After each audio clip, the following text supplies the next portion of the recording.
Can you even afford this restaurant? My sister scoffed. The waiter came over. Welcome back, Ms. Dara. Your regular table? Dad gagged on his wine.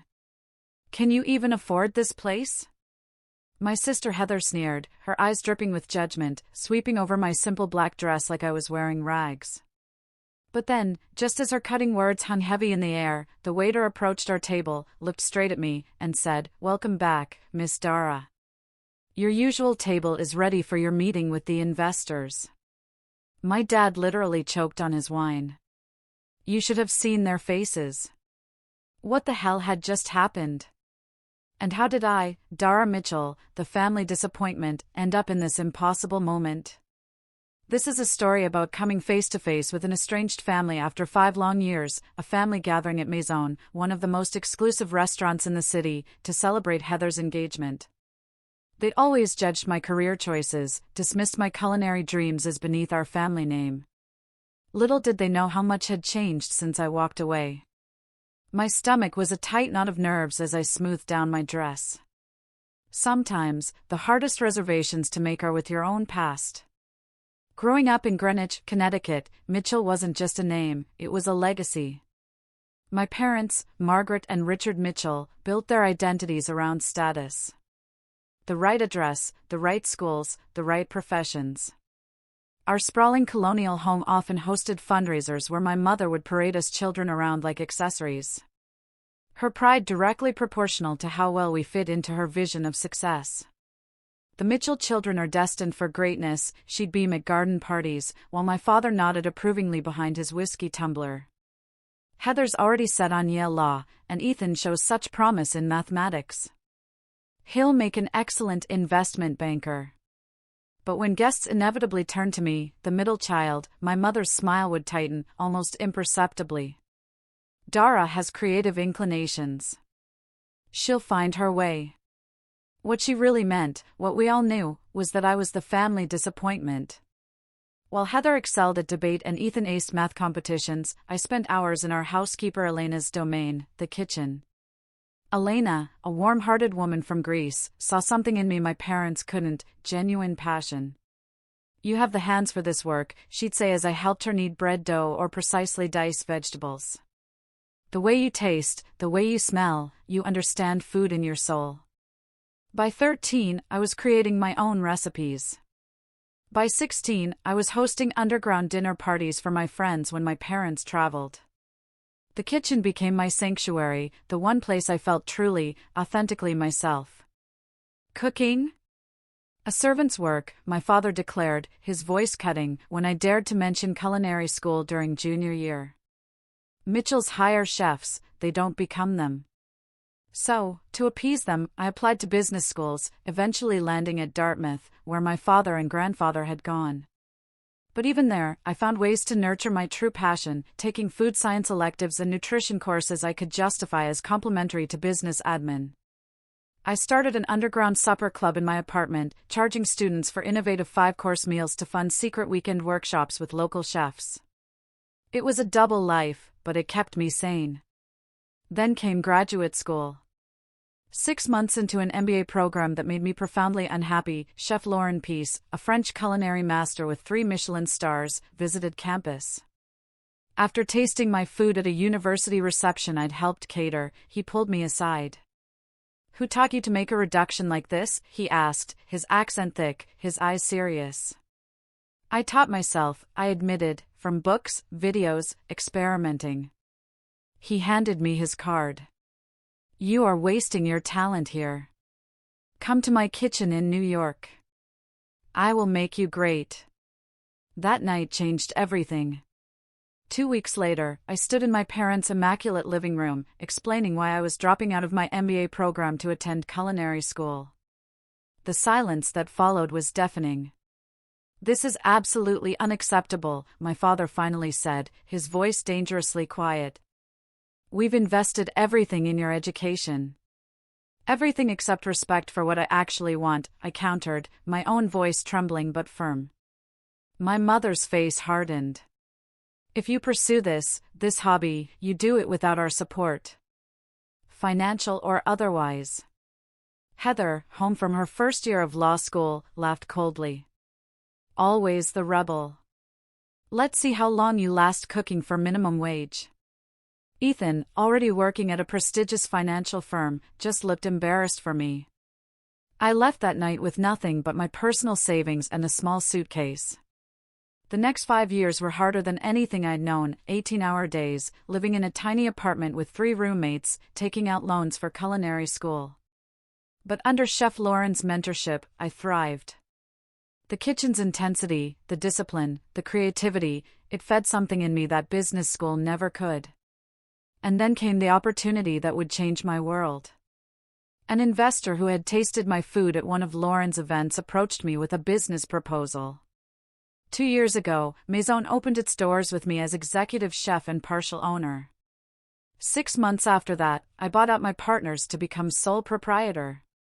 The irony wasn't lost on me. I'd ended up using my business education after all, just not in the way my parents had intended.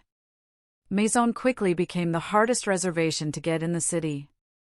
Last month, Food and Wine magazine featured us in their Future of American Cuisine issue.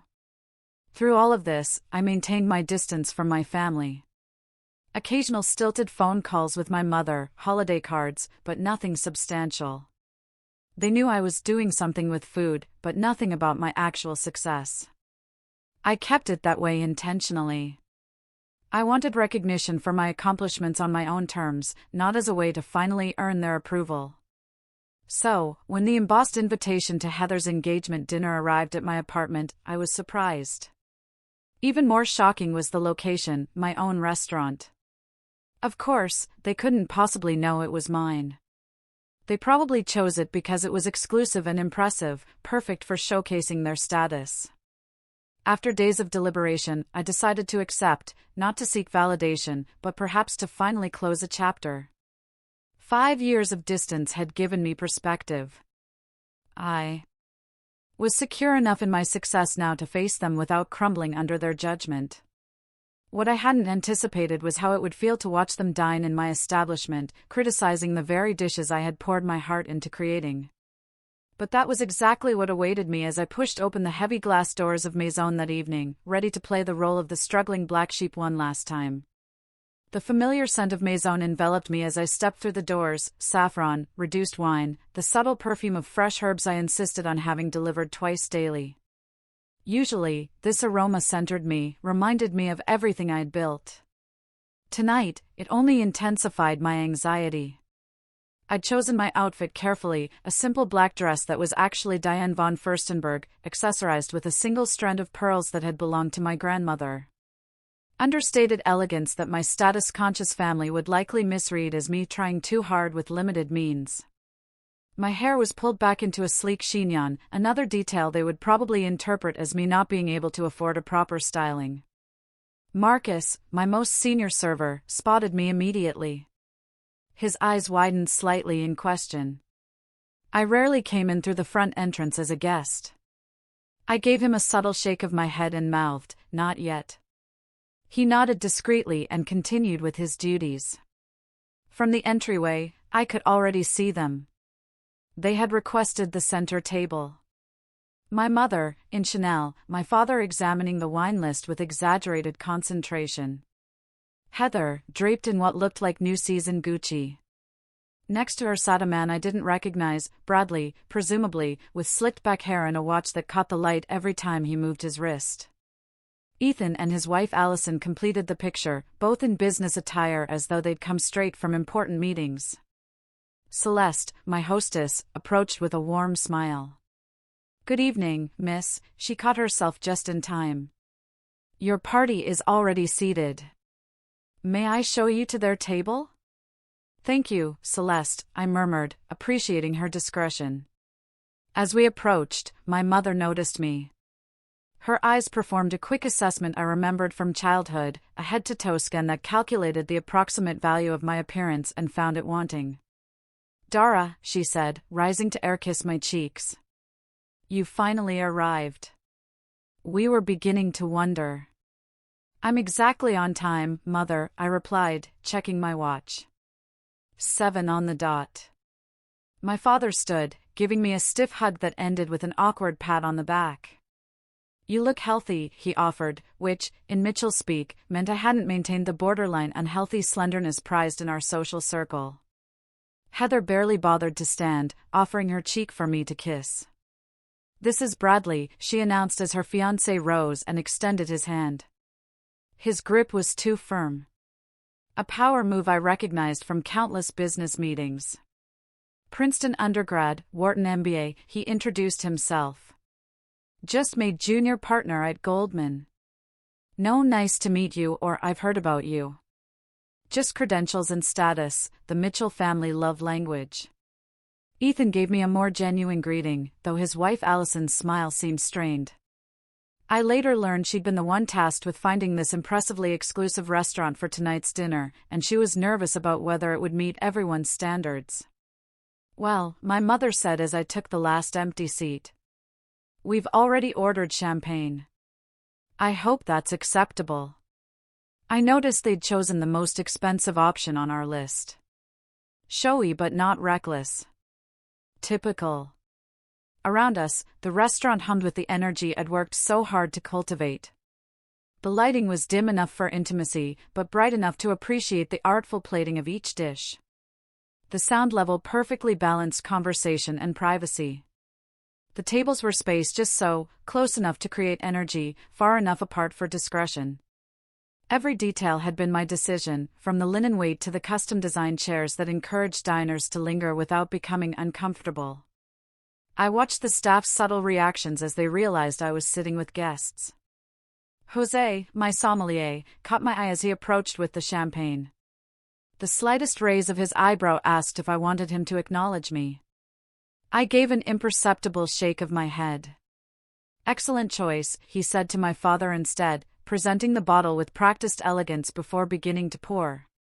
"We're celebrating an engagement," my father announced unnecessarily, clearly hoping for special treatment. "Congratulations," Jose replied smoothly. "Maison is honored to host such a special occasion." "I'm surprised you managed a reservation," I said innocently. "I've heard it's quite difficult." Bradley leaned forward. "I know people," he said with a wink so smug I had to suppress an eye roll. "Called in a favor with a client who's friendly with the management." I bit my tongue. The client was likely Craig Winters, one of our regular investors who occasionally requested tables for business associates. I made a mental note to speak with him about Bradley. "Well, aren't you resourceful?" I murmured, raising my champagne flute. "To Heather and Bradley," my father declared. "A perfect match and a brilliant future." We clinked glasses, and I took a small sip, noting that the champagne was served at the precise temperature I had trained my staff to maintain. "So, Dara," my mother began, setting down her glass and fixing me with her attention. "Tell us what you've been up to these past few years. You've been so mysterious." The table's focus shifted to me. 5 pairs of eyes, evaluating, ready to judge. "I've been working in food," I said simply. "Learning, growing." "Still with that cooking phase?" Heather sighed, as though I'd admitted to a regrettable addiction. "I thought surely by now you'd have moved on to something more substantial." "Not everyone can handle the corporate path," Ethan added, managing to make his defense sound like criticism. Bradley looked confused. "What exactly do you do? Line cook? Catering?"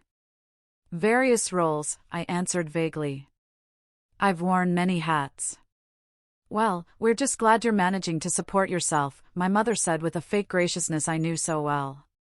"Though we've always said our door is open if things get too challenging." I noticed Jessica, one of our most experienced servers, approaching with the amuse-bouche, a bite-sized sphere of compressed watermelon topped with fermented black garlic and a microgreen I had sourced from a specialized urban farm. "Compliments of the kitchen," she announced, carefully placing one before each diner. Her eyes met mine briefly, a flash of loyalty, before she slipped back into professional mode. "Is this all?" Heather asked, examining the single bite with disappointment. "I'm famished." "It's an amuse-bouche," Ethan explained. "A palate opener." The meal hasn't actually started yet. I know what an amuse-bouche is, Dara, she snapped. I'm not culturally illiterate just because I chose law instead of playing with food. I watched as they each tasted my creation. My mother took the smallest possible bite, ever conscious of calories. My father popped the whole thing in his mouth, barely pausing to taste. Ethan and Allison at least seemed to appreciate it, while Bradley made a show of analyzing the flavors like a wine connoisseur, using terms that made no culinary sense. Only Heather left hers untouched. I don't do raw garlic, she declared.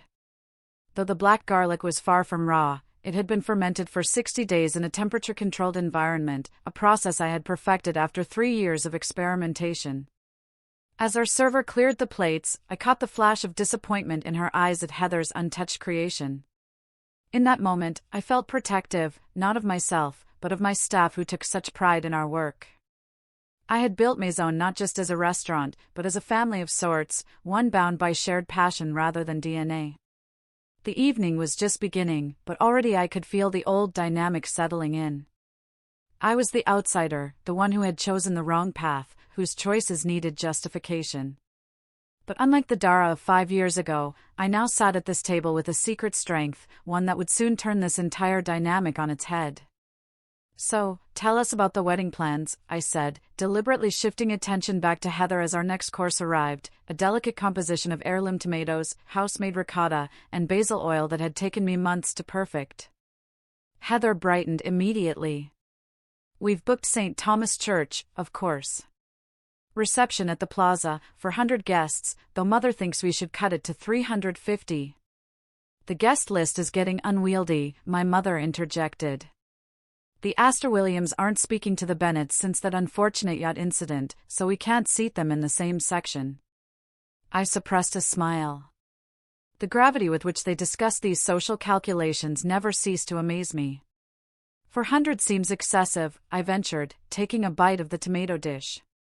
Bradley leaned forward. It's networking, not just celebration. Half those invitations are relationship investments. Precisely, my father agreed. Bradley understands the social capital aspect. A wedding of this caliber opens doors. And what about you, Dara? Heather asked, her tone suddenly sharp. Any prospects on your horizon, or are you still too busy with your cooking? I noticed she had barely touched her food, pushing the heirloom tomatoes around her plate with obvious disinterest. I'm focused on my career right now, I answered simply. Career? Ethan repeated with a small laugh. Is that what we're calling it? My mother jumped in. Dara, dear, surely by 29 you're thinking about settling down. There's that lovely son of Margaret Whitley. He's in hospital administration, I believe. Very stable. I'm not looking to be set up, Mother. Well, your options will get more limited with each passing year, she persisted. Especially in your situation. Before I could respond, our server appeared to clear the course. I'd barely registered the taste of my own creation, too tense to properly enjoy it. Is there a problem with the dish? Jessica asked Heather, noting her nearly full plate. Too acidic, Heather replied dismissively. And the tomatoes could have been riper. I bit my tongue. Those tomatoes had been selected at their peak that very morning from a farm upstate that grew specifically for us. I'm so sorry to hear that, Jessica said with practiced diplomacy.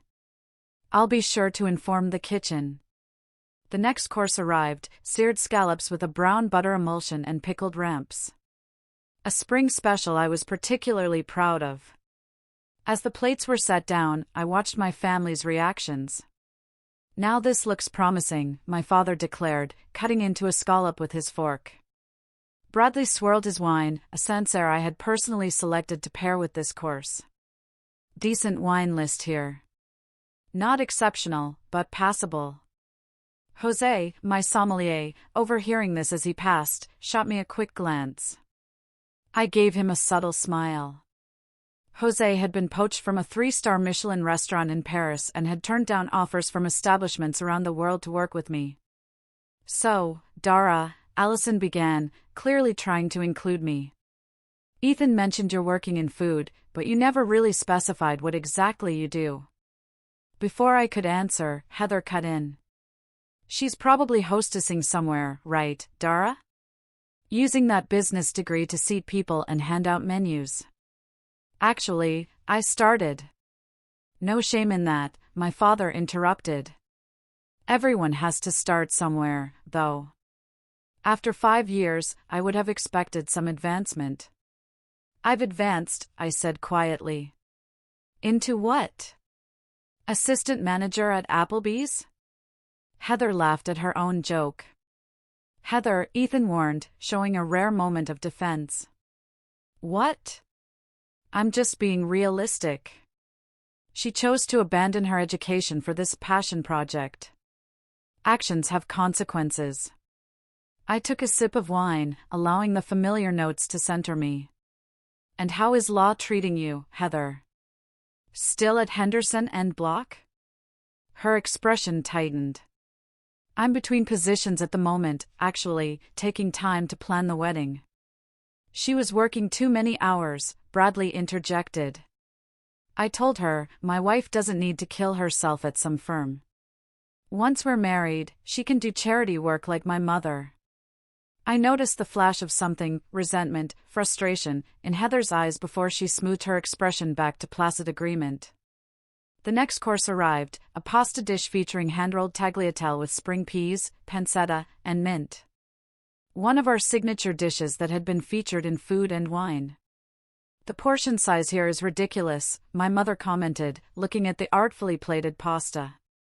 All this expense for 3 bites. It's about quality over quantity, Mother, I replied. The tasting menu is designed to take you through multiple flavors and textures. In my day, restaurants gave you a proper meal for your money, my father grumbled. This cuisine nonsense is just a way to charge more for less food. I watched as Bradley cut into his pasta rather than twirling it, breaking the delicate strands I had rolled by hand that morning. So, how exactly are you affording a place like this on a food service salary? Heather asked bluntly. This is one of the most expensive restaurants in the city. I felt all eyes turn to me. I manage my finances carefully, I replied. Oh, please, Heather scoffed. A dinner here costs more than you probably make in a day. Who are you dating? Is he paying for this? I'm not dating anyone, I said evenly. Then how can you possibly afford this place? She pressed. Are you in debt, maxing out credit cards to keep up appearances? Heather, Ethan warned again, looking uncomfortable. No, I want to know, she insisted.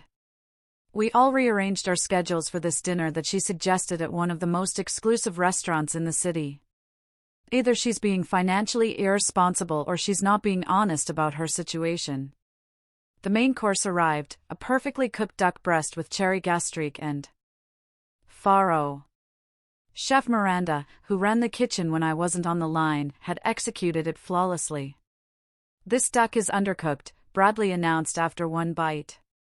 I looked at his plate.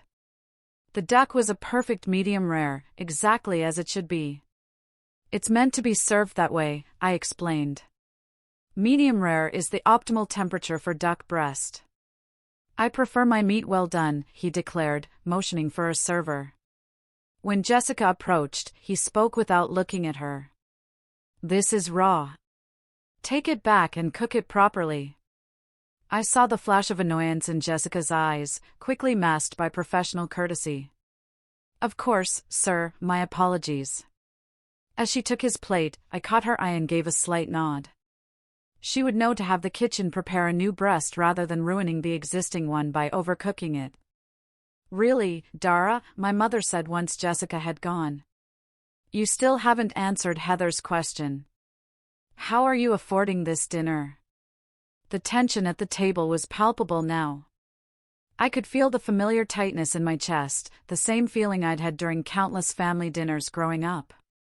The sense of being cornered, judged, and found wanting before I'd even had a chance to speak. But I wasn't that same insecure young woman anymore.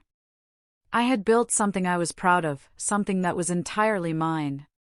For a moment, I considered revealing everything right then, watching their expressions change as they realized whose restaurant they were sitting in, whose food they had been critiquing so carelessly. Before I could decide, Bradley's overcooked duck returned, now lacking all the tenderness and complexity it had originally possessed. Much better, he declared after one bite, though I could see from across the table that it was now dry and tough. My father signaled for the wine list again. Let's order another bottle, something more impressive this time. As Jose approached with the leather-bound list, my father made a show of examining it, finally pointing to one of our most expensive options, a Bordeaux priced at over $800. This one should be adequate, he declared. I knew that bottle intimately. I had selected it during a trip to France last year, meeting with the vintner personally.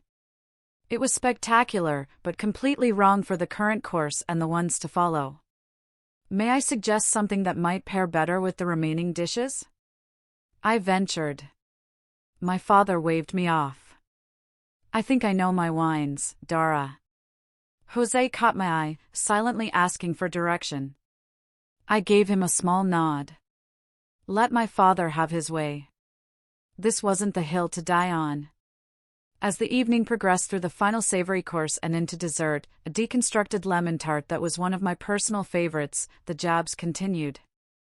Every dish met with some criticism. Every attempt I made to contribute to the conversation was somehow twisted into evidence of my failure. By the time coffee was served, I felt emotionally drained.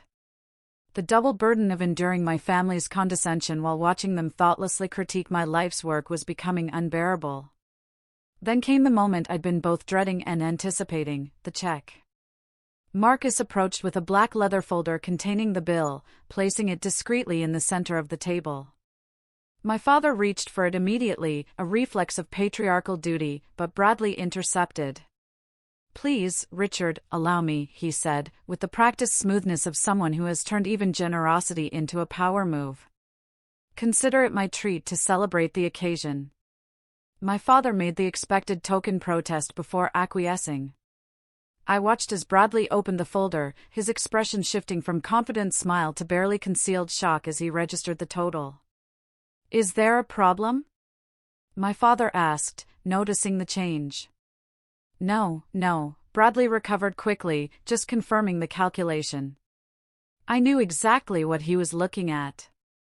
A dinner for 7 with premium wine pairings, special off-menu requests, and that $800 Bordeaux would run well over $3,000. Not outrageous for a restaurant of Maison's caliber, but certainly a statement. He reached for his wallet, extracting a black credit card with deliberate slowness, making sure everyone noticed the exclusive tier. Heather, perhaps sensing his discomfort, chose that moment to circle back to her earlier interrogation. So, Dara, she said, her voice dripping with false sweetness. You never did say how you're managing to contribute to this extravagant dinner. We wouldn't want you stretching yourself financially on our account. All eyes turned to me again. I could feel the familiar dynamic asserting itself, Heather, the successful one. Me, the struggling disappointment. I can cover my portion, I said simply. Can you, though? She pressed, leaning forward. Because we all know what food service pays. Can you even afford this place? The table fell silent. The question hung in the air, so deliberately insulting that even my parents looked uncomfortable. Heather, my mother murmured. Perhaps this isn't. No, I want to know, Heather insisted, eyes locked on mine. We've spent the entire evening pretending that everything's fine. That Dara's choice to throw away her education hasn't left her struggling. I think we deserve some honesty. I felt a hot flush rising from my chest to my face. 5 years of distance, of building my own life and success, and nothing had changed. I was still the family disappointment, still being asked to justify my existence. Bradley, perhaps sensing an opportunity to reassert control after the check shock, joined in. If you need help with your portion, just say so. No shame in that. I don't need help, I said, my voice tight. Then how exactly are you paying for this? Heather demanded. Because a meal here costs more than you probably make in a week. I opened my mouth to respond, to finally reveal everything, when Bradley suddenly frowned at the bill. Wait, there's a mistake here, he announced. They've only charged us for the wines, not the food. He signaled sharply for Marcus. Excuse me, there's an error on our check. Marcus approached our table with perfect timing, as though he'd been waiting for this moment. In reality, he probably had been. My staff knew me well enough to be watching this drama unfold. Is there a problem, sir? He asked. Yes, you've only charged us for the beverages, not the meal, Bradley said, pointing at the bill. Marcus looked at the check, then at me, his expression questioning. In that moment, I made my decision. The charade had gone on long enough. I gave Marcus a slight nod. There's no error, sir, Marcus said smoothly. The dinner portion has been taken care of. By whom? My father asked, frowning. Marcus turned to me, his professional demeanor giving way to a warm smile. Welcome back, Miss Dara. Your usual table is ready for your meeting with the investors. Would you like me to handle the situation? The silence that fell over the table was absolute. 6 pairs of eyes turned to me in various stages of confusion and disbelief. Thank you, Marcus, I said, my voice steady despite the adrenaline coursing through me. Yes, please close out Mr. Harrington's beverage tab. The rest is on the house, as usual. Very good, Miss Dara, he replied, taking the folder from Bradley's now slack grip. Chef Miranda mentioned she'd like your opinion on the new spring menu items when you have a moment. I'll stop by the kitchen before my meeting, I assured him. As Marcus departed, I finally looked directly at my family. Their expressions ranged from confusion to shock, to the dawning of understanding. What? What is happening? My mother finally managed. I took a deep breath. The moment I had both dreaded and secretly anticipated for 5 years had arrived. Welcome to Maison, I said simply. My restaurant. The silence stretched for what felt like an eternity. My father was the first to recover, his expression shifting from confusion to calculation. Your restaurant, he repeated carefully. You work here? No, father, I clarified, feeling a strange calm settle over me. I own Maison. I'm the executive chef and sole proprietor. That's impossible. Heather blurted. This is one of the most exclusive restaurants in the city. It's been featured in major magazines. Yes, I agreed. Food and Wine last month. Bon Appetit before that. The New York Times gave us 4 stars in their review last year. Bradley was staring at me as though I'd suddenly started speaking in tongues. But you said you worked in food. I was vague about everything because I wanted to see how you would treat me if you thought I was struggling, I explained. And you've all made that abundantly clear tonight. My mother's hand fluttered to her pearls, her go-to gesture when socially destabilized. Darling, why wouldn't you tell us about this achievement? The way she emphasized achievement spoke volumes. Success made my choices retroactively acceptable in a way passion alone never could. Would you like the full story? I asked, looking around the table. Without waiting for an answer, I continued. After I left 5 years ago, I moved to the city with what little savings I had. I rented a tiny room in an apartment with 3 roommates in Queens. For a year, I worked 3 jobs: prep cook at a bistro from 5 a.m. to noon, line cook at a midtown restaurant from 1 p.m. to 10 p.m., and weekend shifts at a bakery. I took a sip of water, noting their uncomfortable expressions. I slept 4 hours a night. I had blisters and burns up and down my arms. I studied technique obsessively in my rare free moments. Chef Lauren, who had initially encouraged me to pursue culinary arts, took me under his wing. I became his sous chef within 18 months. Ethan was watching me with what appeared to be genuine interest. Allison looked impressed. My parents seemed frozen in a state of reassessment. 2.5 years ago, I was working a private event at Lauren's restaurant. A guest, James Warren of Warren Capital, tried my special course and asked to meet the chef. He was surprised to find someone so young had created what he called the most innovative dish he'd tasted in years. I gestured around us. James became my investor. We found the space, which was a failed nightclub at the time. I developed the concept, designed the menu, hired the staff, oversaw every detail from the lighting fixtures to the custom plateware. But the cost, my father said, his mind still seemingly stuck on the finances. A restaurant of this caliber in this location, it must have required millions. $3.4 million for the initial investment, I confirmed. James brought in 2 other investors. We opened to immediate acclaim, partly due to Lauren's endorsement and industry connections. 6 months in, we were profitable. 3 months after that, I used the restaurant's success to secure a loan and buy out my investors. I've been sole owner for over a year now. That's why you suggested we meet here, Heather realized, her voice small. You knew all along. Actually, no, I corrected her. Allison chose this restaurant. Isn't that right, Allison? All eyes turned to Ethan's wife, who blushed deeply. I had no idea, Dara.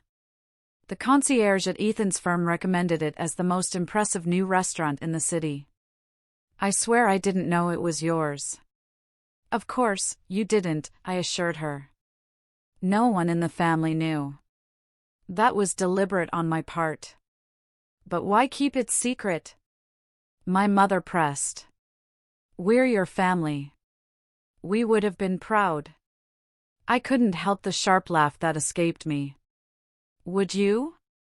The same family who called cooking servants' work, who cut me off completely when I chose culinary school, who just minutes ago were making snide comments about my life choices. My father cleared his throat. Now, Dara, that's unfair. We were concerned about your stability, your future. If we'd known you had this kind of business acumen, he added. That's exactly my point, I interrupted. You couldn't respect my passion alone. It only has value to you now that it comes with success and status. At that moment, Chef Miranda approached our table. In her crisp whites, with Miranda Torres, chef de cuisine embroidered on the breast, she made an impressive figure.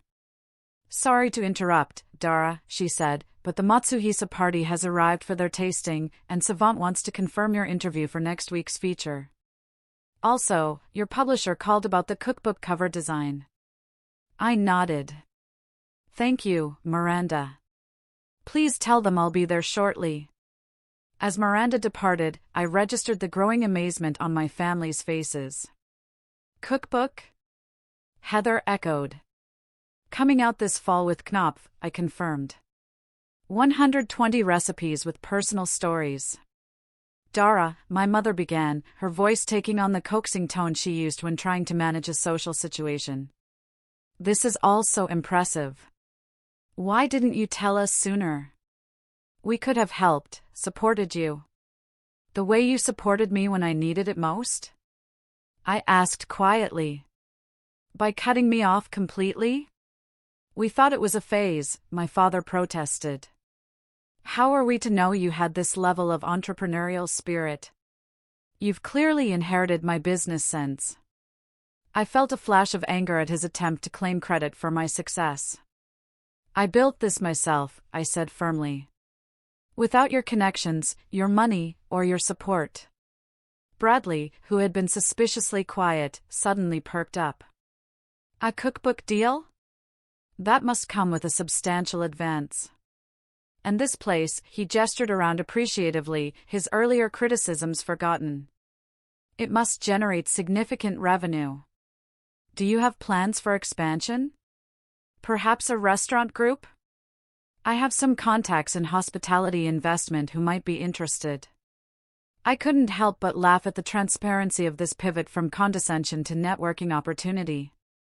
I'm doing quite well with my current advisors, but thank you, I said. Heather shot him a look of irritation before turning back to me. So, all this time, while I thought you were struggling, you were actually succeeding, building all this?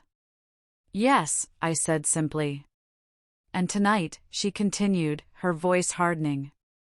You let us sit here, criticizing your food, your wine list, your portion sizes, all while knowing it was yours. I wanted to see how you would treat me if you thought I was still the family failure, I explained. And now I know. That seems manipulative, she snapped, but I could see the embarrassment behind her anger. More manipulative than asking how I could afford to eat here, than suggesting I must be in debt or dating someone wealthy to afford a meal at this table? I countered. You weren't concerned about me, Heather. You were enjoying what you thought was your superiority. The restaurant had gradually emptied as we talked, the evening service winding down. Jose approached with a bottle. Your special reserve cognac, Miss Dara, he said, for your investors' meeting. And Chef Miranda says the kitchen is ready whenever you are. Thank you, Jose, I replied. Please let Miranda know I'll be there in 10 minutes. As he left, I turned back to my stunned family. I have a business to run, I said, rising from my seat. Thank you for coming this evening. Dara, wait, my mother said quickly. Don't leave like this. We should celebrate your success. Perhaps we could all have brunch this weekend? Catch up properly. I looked at her, seeing for the first time not the intimidating figure of my childhood, but simply a woman trying to salvage her pride and position. I'll think about it, I said. But right now, I have investors waiting and a kitchen to oversee. As I turned to leave, Ethan stood up. Dara, he said, his voice quieter than the others.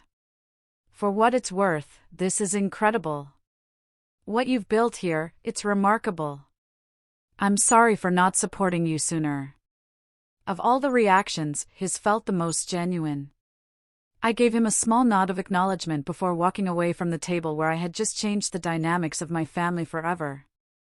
I had barely made it 10 steps when I heard the click of heels behind me. Turning, I found my mother hurrying to catch up, her perfectly composed facade beginning to crack. Dara, please, she said, lowering her voice. You can't just drop this revelation and walk away. We need to talk about this. I glanced toward the private dining room where my actual investors, a group discussing funding my restaurant concept, were waiting.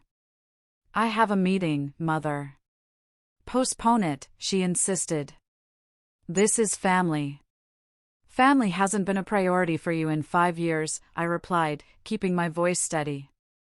My business commitments don't suddenly become optional because you finally decided my career is worthy of your attention.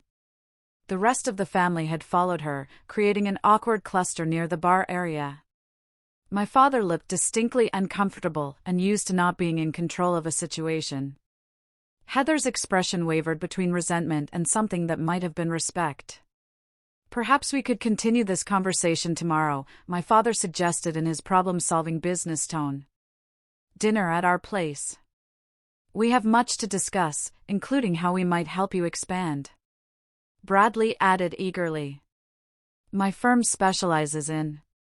I don't need your help, I interrupted firmly. I didn't build this place to finally win your approval.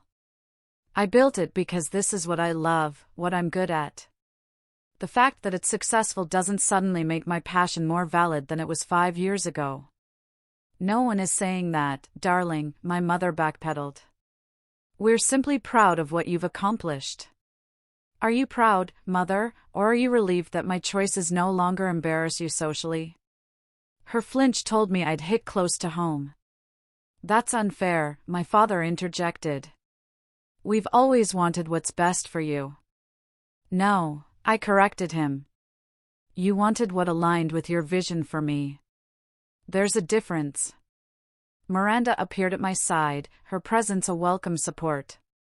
The Havford group is asking if you'll be joining them soon, she said quietly. 5 minutes, I promised her. As Miranda nodded and stepped away, I turned back to my family. I need to go.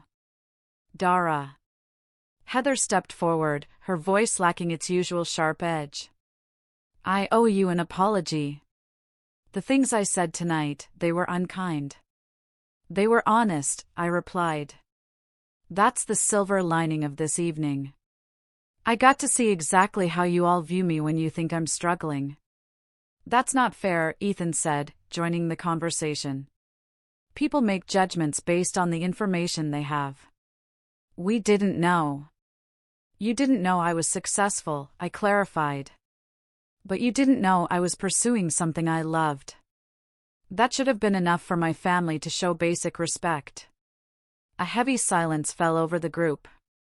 You're right, my father finally said, surprising me. We should have supported your passion regardless of its outcome. Coming from him, this admission was significant. Richard Mitchell didn't acknowledge mistakes easily. Where do we go from here? My mother asked, genuine uncertainty in her voice, another rarity. I took a deep breath, considering the question. Despite everything, these people were my family. The hurt they caused was real, but so was our shared history. Complete estrangement had never been my goal, just enough distance to build my own life without their judgment clouding my decisions. I don't know yet, I answered honestly. But tonight has made one thing clear. If we're going to have any relationship moving forward, it needs to be on different terms. I'm not the family failure seeking redemption. I'm a successful chef and business owner who deserves the same respect you'd give any other professional. Of course, my father agreed quickly. And that means no more comments about my life choices, no more unsolicited career advice, and absolutely no attempts to network through my restaurant, I added with a pointed look at Bradley, who had the grace to look embarrassed. What about Heather's wedding? My mother began tentatively.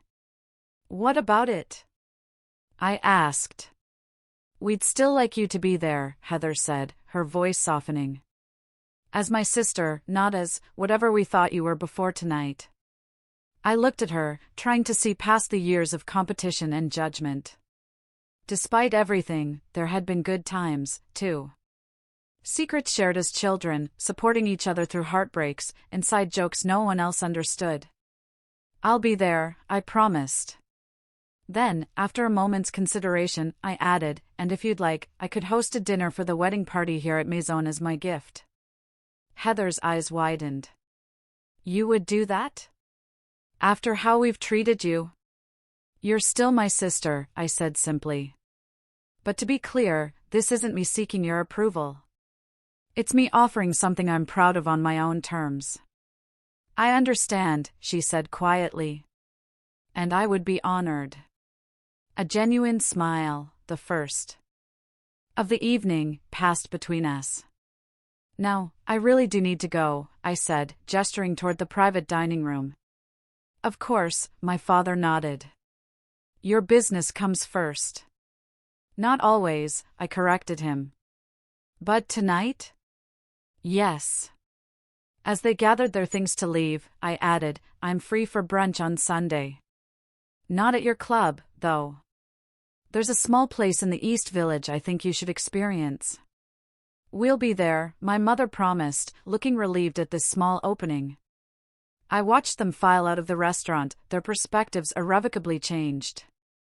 As the door closed behind them, I let out a long breath, feeling oddly lighter. Miranda approached again. Everything okay? Getting there, I replied. Family is complicated. Tell me about it, she laughed. My mother still introduces me as her daughter who works at a restaurant like I'm a teenage waitress at Denny's. I smiled, grateful for her understanding. Let's go talk spring menu. I have some new ideas I'm excited about. As we walked toward the kitchen, my sanctuary, my achievement, my true home, I realized that the most important revelation of the evening wasn't showing my family what I'd built. It was fully recognizing it myself. I had created this success on my own terms, regardless of their approval, and that knowledge was worth more than any validation they could ever offer. 2 weeks passed like a whirlwind. Spring menu planning, meetings with my publisher about the cookbook layout, and preliminary discussions about a potential second location kept me gratefully busy. But thoughts of that family dinner remained, surfacing in quiet moments, demanding reflection. Sunday brunch had gone surprisingly well. I'd taken my family to Alma's, a hole-in-the-wall gem run by a former colleague from my early days working the line. My parents had been visibly uncomfortable with the mismatched chairs and graffiti-decorated walls. But the food, unpretentious yet masterfully executed, had won them over. I never knew simple eggs could taste like this, my father had admitted, mopping up the last of his shakshuka with homemade sourdough. Small steps. Not a complete transformation, but an opening. Now, sitting at my usual table after closing time, I watched the staff complete their final duties. Jessica was counting the register while humming softly. Marcus and Jose were discussing wine pairings for tomorrow's private event. Miranda had left an hour ago after we'd finalized the spring menu revisions. My phone buzzed with a text from Heather, wedding planning nightmare. Florists just doubled their quote. Any chance you're free for coffee tomorrow? Could use some straight talk from someone who won't just tell me what I want to hear. I smiled slightly at this unexpected request for my opinion. Another small step. I texted back confirming a time and place. The relationship with my family was evolving into something I couldn't have predicted. Not the unconditional embrace I might have once craved, but something potentially more valuable, a measured respect between adults with different values and paths. My mother had called 3 times in the past 2 weeks, her usual formality softening into genuine questions about my work. My father had sent an article about female chefs breaking barriers in the industry, a silent acknowledgement that he was trying to understand my world. Even Ethan had reached out, asking if he could bring his children to see the kitchen sometime. I want them to know they have options, he'd said. That success doesn't have to look the same for everyone. These were fragile beginnings, not the dramatic reconciliation of a Hollywood movie. Real healing, I was learning, happens in quiet moments and small gestures, in the gradual rewriting of old patterns. The most significant change, though, wasn't in my family's perception of me, but in how I had finally stopped measuring my worth through their eyes. The validation I had once desperately sought from them now felt strangely unnecessary. I had proven myself, not to them, but to myself. This realization had rippled through other areas of my life as well. I'd launched a mentorship program for young chefs from disadvantaged backgrounds, offering them the guidance and opportunity I'd fought so hard to find. Every Saturday morning, the Maison kitchen transformed into a classroom for 8 aspiring culinary artists who reminded me of my younger self, passionate, determined, in need only of someone who believed in their potential. One of them, Zoe, had shown such promise that I'd offered her an apprenticeship. Watching her confidence grow with each new skill mastered brought a satisfaction different from any professional accolade I'd received. Chef, Jessica's voice pulled me from my thoughts. We're all set for closing. Anything else you need before we head out? No, thank you, I smiled. You all did amazing work tonight. As the staff filed out, calling their goodnights, I remained at my table, notebook open to a blank page. I'd been trying to articulate the introduction to my cookbook, struggling to find words that captured my journey. In the quiet of the empty restaurant, I finally began to write. Food has always been my truest language. When words failed, I spoke through flavors. When paths seemed unclear, I followed my palate. The dishes in this book are more than recipes, they're chapters of a life lived in pursuit of authenticity rather than approval. 5 years ago, I stood at a crossroads between expectation and passion. Choosing the latter cost me dearly, but ultimately led to the richest feast I could have imagined.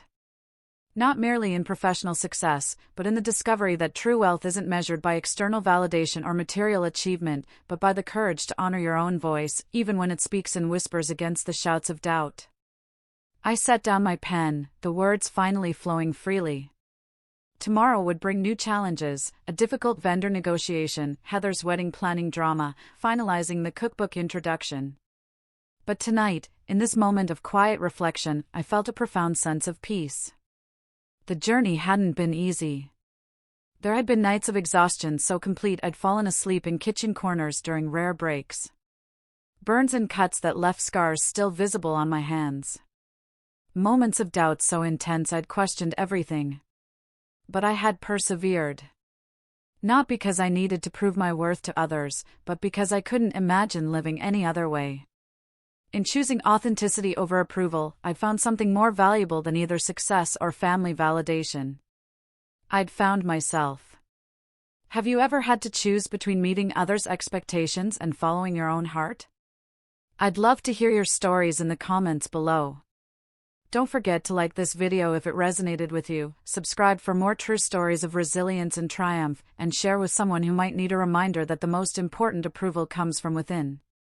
Thank you for joining me on this journey. And remember, the most meaningful success is measured not by others' standards, but by the joy and purpose you find along your own path.